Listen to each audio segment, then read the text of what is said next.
ki te poi tarawhiti hei tā te kapa Central Pulse ko te ahurea Māori tetahi o ngā pou toko manawa i toa whakaihu waka i rātou i te whakataetai poi tarawhiti o te motu i tēnei tau. Nā kona no te hia o tetahi o ngā kōhine Māori o te kapa ki te tautoko i te wāhi i ako ai i ngā kōrero mo tōna Māoritanga. Hei tā te pūrongoa Irena Smith, ko Tiana Metuarau te kai kōkiri i te kaupapa kohi pūtea a te Pulse, hei oranga mo te marae o Tapu Te Ranga.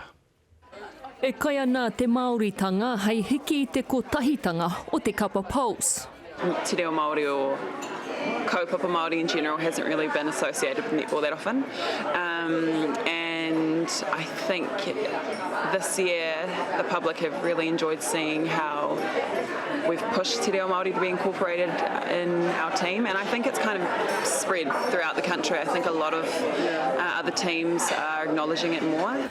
Kua tangata whenua Te Reo Māori i wainga i ngā kai tākaro. So in warm-up we count in Māori, so that's also another thing. And even at training, Tiana and Aaliyah come up with like a kind of like a phrase of the week or like a say of the week that we all have to learn, and yeah, it's good fun. Pass the ball, or like, can you pass my drink bottle? Like all of those like little things we would practice.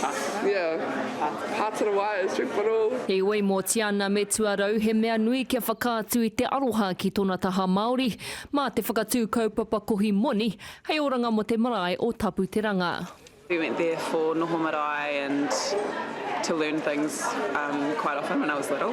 And yeah, I think it would sadden anybody to lose their home, and I think a sacred space like a marae is pretty heartbreaking as well. Aha kua mutu i te tau tākaro, kei te awhina tonu ngā toa nei i ngā kaupapa whakapakari pūkenga tamariki. I hea kia tautoko i tēnei kaupapa no te mea kei roto e te ao ni tiporo, me hoatu tātou tō tātou wā ki ngā tamariki. Rā ka tae rātou te kiti atu hiaha tō mātou mahi, kia whakakaha te reo Māori me te pia huakina he kuaha mō rātou. Ka tū ngā mahi kohi moni a te kapa Pulse a te ahiahi a Pōpō ki te whare tapere o ASB ki Kilburnie. Irena Smith, te karere.